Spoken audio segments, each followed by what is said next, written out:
ദൈവ തിരുനാമത്തിന് സ്തോത്രം ചെയ്യുകയും സ്തുതിക്കുകയും ചെയ്യുന്നു. കർത്താവിൽ പ്രിയമുള്ളവരെ, അനുഗ്രഹീതമായ നല്ല ദിവസത്തെ ഓർത്ത് ദൈവത്തെ സ്തുതിക്കുന്നു.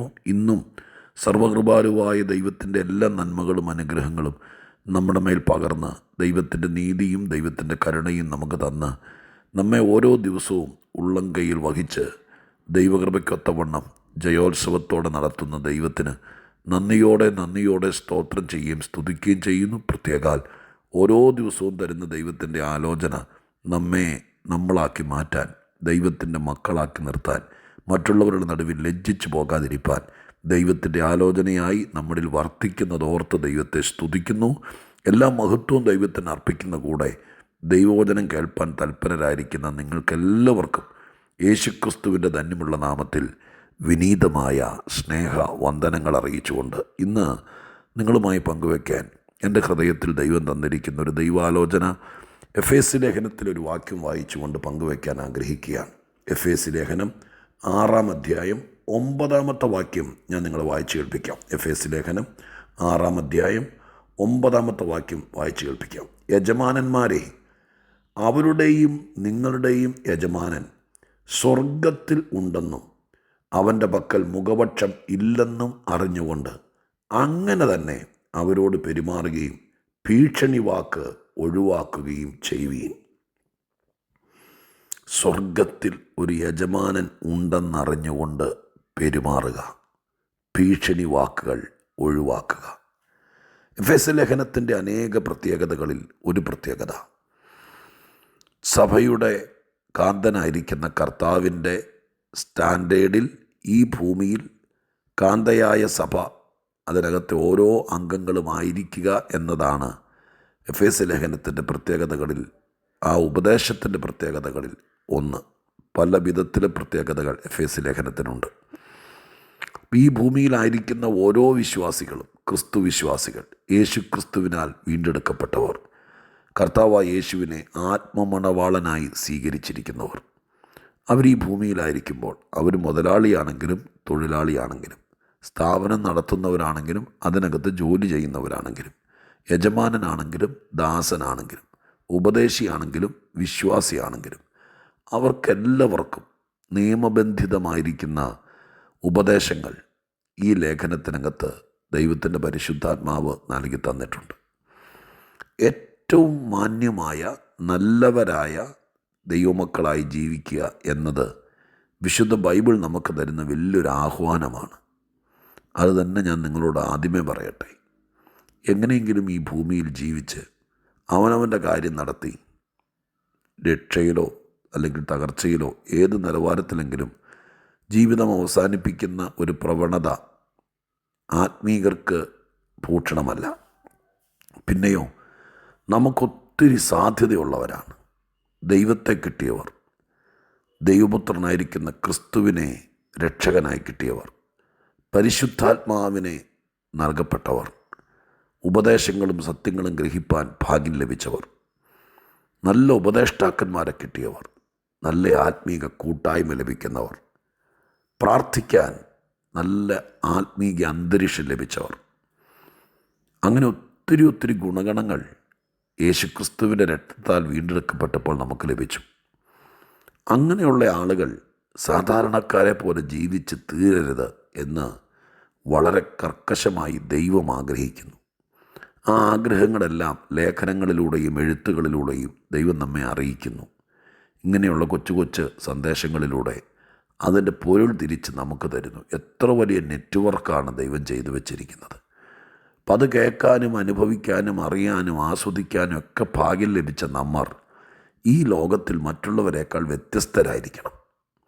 അതിനുതകുന്ന ആത്മീക സന്ദേശങ്ങൾ ഇതിനകത്ത് ദൈവം തരുന്നുണ്ട്. ഇടയ്ക്കിടയ്ക്ക് ദൈവമായ കർത്താവ്, ഞാൻ ഈ എല്ലാ ദിവസവും നിങ്ങളോട് പങ്കുവയ്ക്കുമ്പോൾ മിക്കവാറും എല്ലാം മനസ്സ് തകർന്നിരിക്കുന്ന ഓരോ ദിവസത്തെ ഭാരങ്ങൾ കൈകാര്യം ചെയ്യാൻ ബുദ്ധിമുട്ടുന്ന ആളുകളെ സ്വാന്തനിപ്പിച്ചും തണുപ്പിച്ചും ഒക്കെയാണ് പലപ്പോഴും കൊച്ചു വാക്കുകളിലൂടെ കാര്യങ്ങൾ പറയാറുള്ളത്.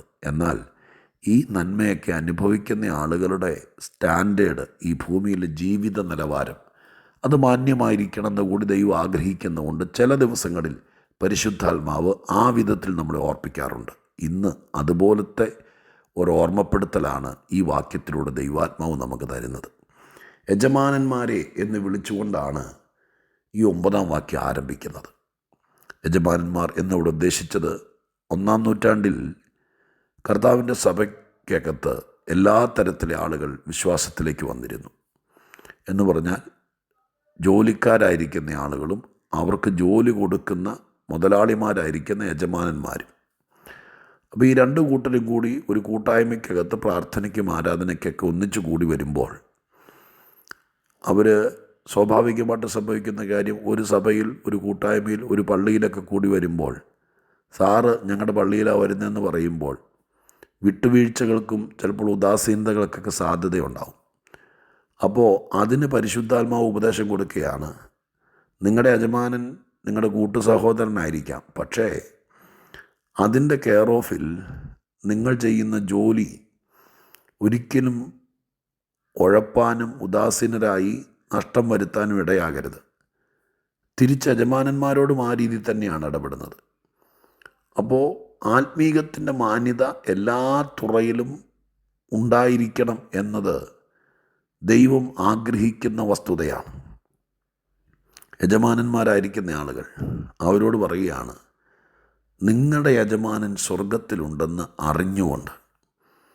എന്നെ കേൾക്കുന്ന പ്രിയപ്പെട്ടവരോട് പറയാം, എപ്പോഴും എന്ത് കാര്യം ചെയ്താലും, കൊടുക്ക വാങ്ങലാകട്ടെ, തൊഴിലാകട്ടെ, എന്ത് ചെയ്താലും നമുക്ക് ഒരു യജമാനൻ, ശരിക്കും വേദപുസ്തകത്തിൻ്റെ ഉപദേശം, കൂലി തരുന്നത്, ആ നോട്ട് നമ്മുടെ കയ്യിൽ തരുന്നത് ഭൂമിയിലുള്ളൊരു സാറായിരിക്കാം, പക്ഷെ ഇതെല്ലാം പ്ലാൻ ചെയ്യുന്നത് സ്വർഗത്തിലാണ്. ആ പാരഗ്രാഫിൽ തന്നെ അത് എഴുതിയിട്ടുണ്ട്.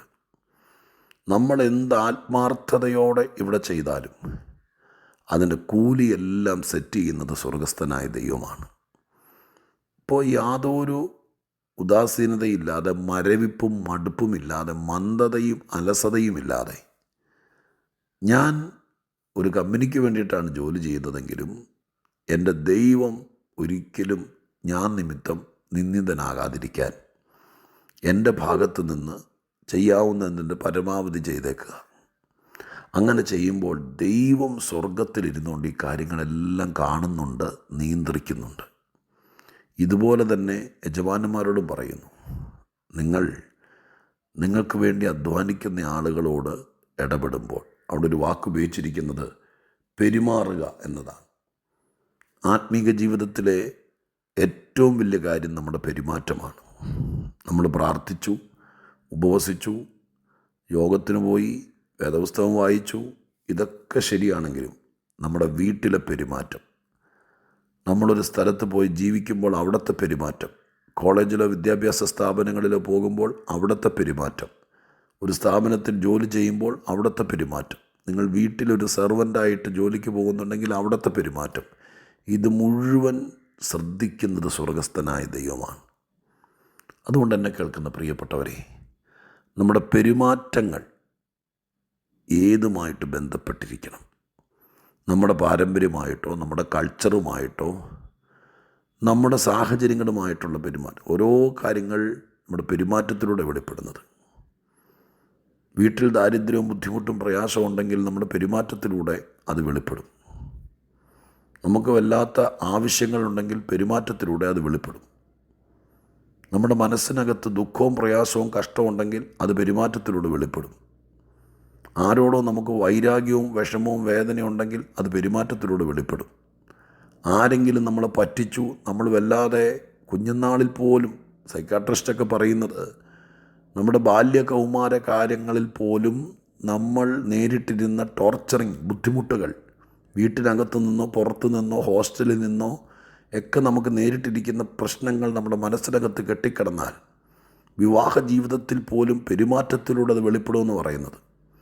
ഇതെല്ലാം മാറ്റിയെടുത്ത് നമ്മുടെ പെരുമാറ്റം ഒരിക്കൽ പോലും നമ്മുടെ കൾച്ചറിന് ചേർന്നതോ, നമ്മുടെ നാടിൻ്റെ പശ്ചാത്തലത്തിലോ, നമ്മൾ ഇന്നലെ ഫേസ് ചെയ്ത ബുദ്ധിമുട്ടുകളുടെ അടിസ്ഥാനത്തിലോ, നമ്മളോട് മറ്റേ ആരെങ്കിലും മോശമായി പെരുമാറിയതിൻ്റെ അടിസ്ഥാനത്തിലോ ഒന്നും നമ്മുടെ വീട്ടിലോ ഓഫീസിലോ നമ്മുടെ വിദ്യാഭ്യാസ സ്ഥാപനത്തിലോ ഒരു സ്ഥലത്ത് പോലും, നമ്മുടെ സഭയിലോ ഒരിടത്ത് പോലും നമ്മുടെ പെരുമാറ്റം നമ്മുടെ ഇന്നലകളിൽ നമ്മൾ നേരിട്ടതോ ഇപ്പോൾ നമ്മൾ സഹിക്കുന്നതോ ആയിരിക്കുന്ന കാര്യങ്ങളുടെ അടിസ്ഥാനത്തിൽ സെറ്റ് ചെയ്യരുത്.